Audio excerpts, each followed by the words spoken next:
ಹರೇ ಕೃಷ್ಣ. ಭಗವದ್ಗೀತೆ ಅಧ್ಯಾಯ 11. ಶ್ಲೋಕದ ಅನುವಾದ ಹಾಗೂ ಶ್ಲೋಕದ ಭಾವಾರ್ಥ. ಶ್ಲೋಕ 15. ಅರ್ಜುನ ಉವಾಚ. ಪಶ್ಯಾಮಿ ದೇವಾಂಸ್ತವ ದೇವದೇಹೇ ಸರ್ವಾಂಸ್ತಥಾ ಭೂತ ವಿಶೇಷ ಸಂಘಾನ್ ಬ್ರಹ್ಮಾಣಮೀಶಂ ಕಮಲಾಸನಸ್ಥಂ ಋಷಿಂ ಚ ಸರ್ವಾನು ರಗಾಂಶ ದಿವ್ಯಾನ್. ಅನುವಾದ. ಅರ್ಜುನನು ಹೀಗೆ ಹೇಳಿದನು: ಪ್ರೀತಿಯ ಪ್ರಭು ಶ್ರೀಕೃಷ್ಣನೇ, ಎಲ್ಲ ದೇವತೆಗಳು ಮತ್ತು ಇತರ ಹಲವಾರು ಜೀವಿಗಳು ನಿನ್ನ ದೇಹದಲ್ಲಿ ಸೇರಿರುವುದನ್ನು ಕಾಣುತ್ತಿದ್ದೇನೆ. ಬ್ರಹ್ಮನು ಕಮಲದ ಮೇಲೆ ಕುಳಿತಿರುವುದನ್ನು, ಶಿವ ಮತ್ತು ಎಲ್ಲ ಋಷಿಗಳನ್ನು ಮತ್ತು ದಿವ್ಯ ಸರ್ಪಗಳನ್ನು ಕಾಣುತ್ತಿದ್ದೇನೆ. ಭಾವಾರ್ಥ. ಅರ್ಜುನನು ವಿಶ್ವದಲ್ಲಿ ಇರುವುದೆಲ್ಲವನ್ನೂ ಕಾಣುತ್ತಾನೆ. ಆದುದರಿಂದ ವಿಶ್ವದ ಪ್ರಥಮ ಜೀವಿಯಾದ ಬ್ರಹ್ಮನನ್ನು, ವಿಶ್ವದ ಅಧೋ ಪ್ರದೇಶದಲ್ಲಿ ಗರ್ಭೋದಕ ಸಾಯಿ ವಿಷ್ಣುವಿಗೆ ಹಾಸಿಗೆಯಾಗಿರುವ ದಿವ್ಯ ಸರ್ಪವನ್ನು ಕಾಣುತ್ತಾನೆ. ಆ ಸರ್ಪಶಯ್ಯೆಗೆ ವಾಸುಕಿ ಎಂದು ಹೆಸರು. ವಾಸುಕಿ ಎನ್ನುವ ಹೆಸರಿನ ಇತರ ಸರ್ಪಗಳೂ ಉಂಟು. ಗರ್ಭೋದಕ ಸಾಯಿ ವಿಷ್ಣುವಿನಿಂದ ವಿಶ್ವದ ಅತ್ಯುಚ್ಚ ಭಾಗವಾದ ಬ್ರಹ್ಮಲೋಕದವರೆಗೆ ಅರ್ಜುನನು ಕಾಣಬಲ್ಲನು. ಹೀಗೆಂದರೆ ತನ್ನ ರಥದಲ್ಲಿ ಒಂದು ಸ್ಥಳದಲ್ಲಿ ಕುಳಿತಿರುವ ಅರ್ಜುನನು ಆದಿಯಿಂದ ಅಂತ್ಯದವರೆಗೆ ಎಲ್ಲವನ್ನೂ ಕಾಣಲು ಸಾಧ್ಯವಾಗಿತ್ತು. ಇದು ಸಾಧ್ಯವಾದದ್ದು ಪರಮಪ್ರಭುವಾದ ಕೃಷ್ಣನ ಕೃಪೆಯಿಂದ. ಶ್ಲೋಕ 16. ಅನೇಕ ಬಾಹುದರ ವಕ್ತ್ರನೇತ್ರಂ ಪಶ್ಯಾಮಿ ತ್ವಂ ಸರ್ವತೋನಂತ ರೂಪಂ ನಾಂತಂ ನ ಮಧ್ಯಂ ನ ಪುನಸ್ತವಾದಿಂ ಪಶ್ಯಾಮಿ ವಿಶ್ವೇಶ್ವರ ವಿಶ್ವರೂಪ. ಅನುವಾದ. ವಿಶ್ವೇಶ್ವರನೇ, ವಿಶ್ವರೂಪನೇ, ನಿನ್ನ ದೇಹದಲ್ಲಿ ನಾನು ಎಲ್ಲೆಲ್ಲೂ ಅಮಿತವಾಗಿ ವಿಸ್ತಾರಗೊಂಡ ಅನೇಕ ತೋಳುಗಳನ್ನು, ಉದರಗಳನ್ನು, ಬಾಯಿಗಳನ್ನು ಮತ್ತು ಕಣ್ಣುಗಳನ್ನು ಕಾಣುತ್ತಿದ್ದೇನೆ. ನಿನ್ನಲ್ಲಿ ಆದಿಯನ್ನಾಗಲಿ ಮಧ್ಯವನ್ನಾಗಲಿ ಮತ್ತು ಅಂತ್ಯವನ್ನಾಗಲಿ ಕಾಣಲಾರೆನು. ಭಾವಾರ್ಥ. ಕೃಷ್ಣನು ದೇವೋತ್ತಮ ಪರಮಪುರುಷ ಮತ್ತು ಅಮಿತನಾದವನು. ಆದುದರಿಂದ ಅವನ ಮೂಲಕ ಎಲ್ಲವನ್ನೂ ಕಾಣಲು ಸಾಧ್ಯವಾಯಿತು. ಶ್ಲೋಕ 17. ಕಿರೀಟಿನಂ ಗದಿನಂ ಚಕ್ರಿಣಂ ಚ ತೇಜೋರಾಶಿಂ ಸರ್ವತೋ ದೀಪ್ತಿಮಂತಂ ಪಶ್ಯಾಮಿ ತ್ವಾಂ ದುರ್ನಿರೀಕ್ಷಂ ಸಮಂತಾದ್ ದೀಪ್ತಾನುಲಾರ್ಕದ್ಯುತಿಮ ಪ್ರಮೇಯಂ. ಅನುವಾದ.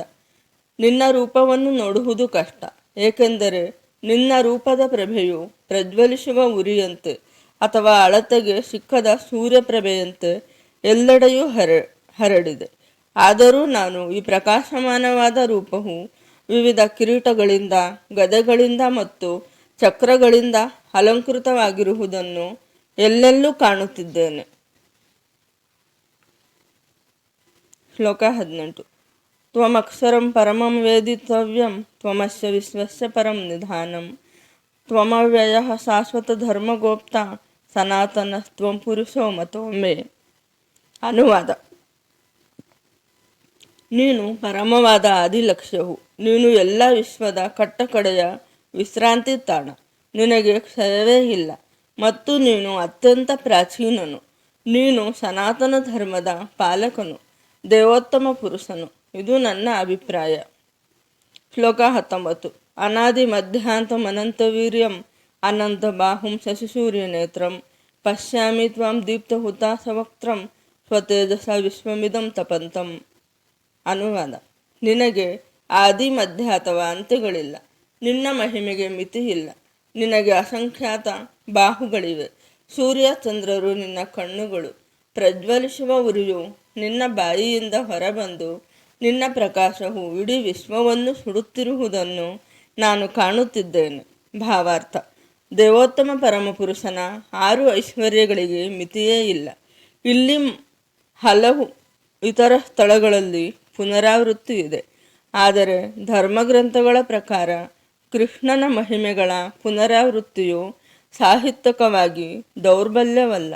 ದಿಗ್ಭ್ರಮೆ ಅಥವಾ ಬೆರಗು ಅಥವಾ ಮಹತ್ತರವಾದ ಹರ್ಷೋನ್ಮಾದದ ಕಾಲದಲ್ಲಿ ಹೇಳಿಕೆಗಳು ಪುನರಾವೃತ್ತಿಯಾಗುತ್ತವೆ ಎಂದು ಹೇಳಲಾಗಿದೆ. ಇದು ದೋಷವಲ್ಲ. ಶ್ಲೋಕ 20.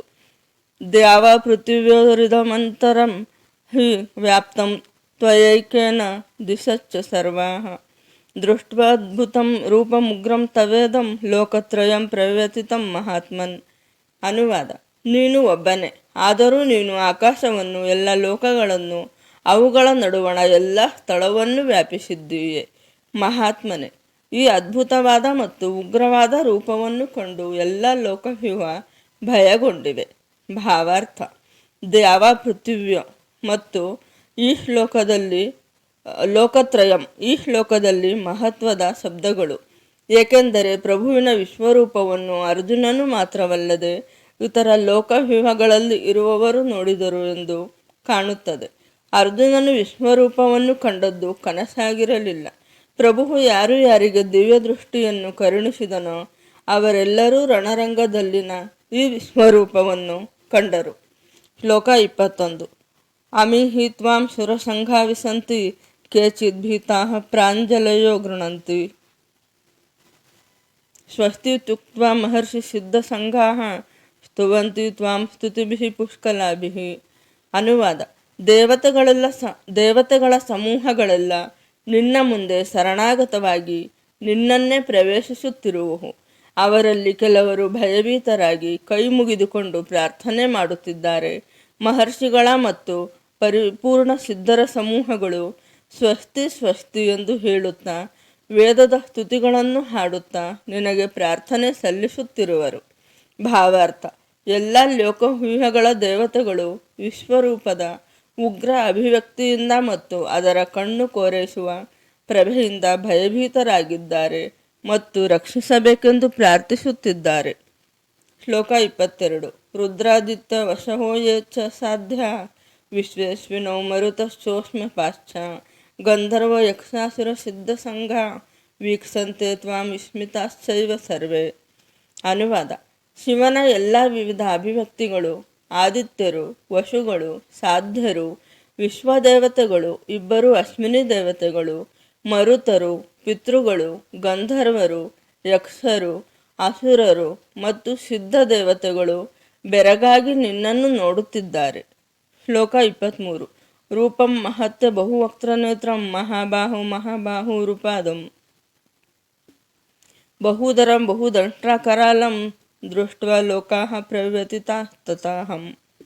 ಅನುವಾದ: ಎಲೆ ಮಹಾಬಾಹುವೆ, ಹಲವು ಮುಖಗಳನ್ನು, ಕಣ್ಣುಗಳನ್ನು, ಬಾಹುಗಳನ್ನು, ತೊಡೆಗಳನ್ನು, ಪಾದಗಳನ್ನು, ಉದರಗಳನ್ನು ಮತ್ತು ಕೋರೆದಾಡೆಗಳನ್ನು ಹೊಂದಿರುವ ನಿನ್ನ ಮಹಾನ್ ರೂಪವನ್ನು ಕಂಡು ದೇವತೆಗಳನ್ನು ಒಳಗೊಂಡಂತೆ ಅವರ ಲೋಕಗಳು ಭಯಗೊಂಡಿವೆ. ಅವರಂತೆ ನಾನು ಭಯಗೊಂಡಿದ್ದೇನೆ. ವರ್ಣಂ ವ್ಯಾಪ್ತಾನನಂ ದೀಪ್ತ ವಿಶಾಲ ನೇತ್ರಂ ದೃಷ್ಟ್ವಾ ಹಿ ತ್ವಾಂ ಪ್ರವ್ಯಥಿತ ಅಂತರಾತ್ಮ ಧೃತಿಂ ನ ವಿಂದಾಮಿ ಸಮಂ ಚ ವಿಷ್ಣು. ಅನುವಾದ: ಸರ್ವಾಂತರ್ಯಾಮಿಯಾದ ವಿಷ್ಣುವೆ, ಆಕಾಶವನ್ನು ಮುಟ್ಟುತ್ತಿರುವ ನಿನ್ನ ಅನೇಕ ಉಜ್ವಲ ವರ್ಣಗಳು, ತೆರೆದಿರುವ ನಿನ್ನ ಬಾಯಿಗಳು, ನಿನ್ನ ವಿಶಾಲವಾದ ಹೊಳೆಯುತ್ತಿರುವ ಕಣ್ಣುಗಳು ಇವೆಲ್ಲವನ್ನು ಕಂಡು ನನ್ನ ಮನಸ್ಸು ಭಯದಿಂದ ತಲ್ಲಣಗೊಂಡಿದೆ. ನನ್ನ ಧೃತಿಯನ್ನಾಗಲಿ ಸಮಚಿತ್ತವನ್ನಾಗಲಿ ಉಳಿಸಿಕೊಳ್ಳಲಾರೆ. ಶ್ಲೋಕ 25. ದಂಷ್ಟ್ರ ಕರಾಲಾನಿ ಸತಮುಖಾನಿ ದೃಷ್ಟ್ವೈವ ಕಾಲಾನಲಸನ್ನಿಭಾನಿ ದಿಶೋ ನ ಜಾನೇನ ಲಭೇ ಚ ಶರ್ಮ ಪ್ರಸೀದ ದೇವೇಶ ಜಗನ್ನಿವಾಸ. ಅನುವಾದ: ಎಲ್ಲ ಪ್ರಭುಗಳ ಪ್ರಭುವೆ, ಎಲ್ಲ ಲೋಕಗಳ ಆಶ್ರಯನೇ, ನನ್ನಲ್ಲಿ ಕೃಪೆ ಮಾಡು. ನಿನ್ನ ಪ್ರಜ್ವಲಿಸುತ್ತಿರುವ ಮೃತ್ಯು ಸದೃಶ ಮುಖಗಳನ್ನು, ಭಯಂಕರವಾದ ಹಲ್ಲುಗಳನ್ನು ಕಂಡು ನಾನು ನನ್ನ ಸಮತೋಲನವನ್ನು ಉಳಿಸಿಕೊಳ್ಳಲಾರೆ. ಎಲ್ಲ ದಿಕ್ಕುಗಳಲ್ಲಿಯೂ ನಾನು ದಿಗ್ಭ್ರಾಂತನಾಗಿದ್ದೇನೆ. ಶ್ಲೋಕ 26-27. ಅಮಿ ಚ ತ್ವಾಂ ಧೃತರಾಷ್ಟ್ರಸ್ಯ ಪುತ್ರಾಃ ಸರ್ವೇ ಸಹೈವಾವನಿಪಾಲ ಸಂಘೈಃ ಭೀಷ್ಮೋ ದ್ರೋಣಃ ಸೂತಪುತ್ರಸ್ತಥಾಸೌ ಸಹಾಸ್ಮದೀಯೈರಪಿ ಯೋಧಮುಖೈಃ ವಕ್ತ್ರಾಣಿ ತೇ ತ್ವರಮಾಣ ವಿಸಂತಿ ದಂಷ್ಟ್ರಾ ಕರಾಲಾನಿ ಭಯಾನಕಾನಿ ಕೇಚಿದ್ ವಿಲಗ್ನ ದಶನಾಂತರೇಷು ಸದೃಶ್ಯಂತೆ ಚೂರ್ಣಿತೈರುತ್ತಮಾಂಗೈಃ. ಅನುವಾದ: ಧೃತರಾಷ್ಟ್ರನ ಎಲ್ಲ ಪುತ್ರರು, ಅವರ ಸ್ನೇಹಿತರಾದ ರಾಜರುಗಳು, ಭೀಷ್ಮ, ದ್ರೋಣ ಮತ್ತು ಕರ್ಣರು, ನಮ್ಮ ಮುಖ್ಯ ಯೋಧರು ನಿನ್ನ ಭಯಂಕರ ಬಾಯಿಗಳನ್ನು ವೇಗವಾಗಿ ಪ್ರವೇಶಿಸುತ್ತಿದ್ದಾರೆ. ನಿನ್ನ ಹಲ್ಲುಗಳ ಮಧ್ಯೆ ತಲೆಗಳು ಜಜ್ಜಲ್ಪಟ್ಟು ಕೆಲವರು ಸಿಕ್ಕಿ ಹಾಕಿಕೊಂಡಿರುವುದನ್ನು ನಾನು ಕಾಣುತ್ತಿದ್ದೇನೆ. ಭಾವಾರ್ಥ: ಹಿಂದಿನ ಒಂದು ಶ್ಲೋಕದಲ್ಲಿ ಅರ್ಜುನನಿಗೆ ಬಹು ಆಸಕ್ತಿಯನ್ನು ಉಂಟು ಮಾಡುವ ದೃಶ್ಯಗಳನ್ನು ತೋರಿಸುವುದಾಗಿ ಪರಮಪ್ರಭುವು ಭರವಸೆ ನೀಡಿದನು.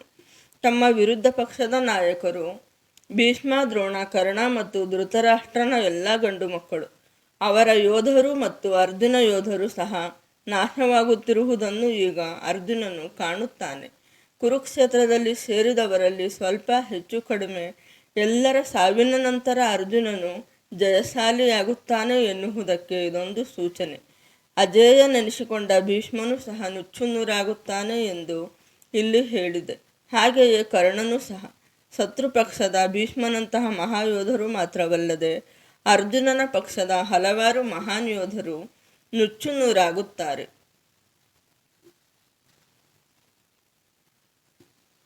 ಶ್ಲೋಕ 28.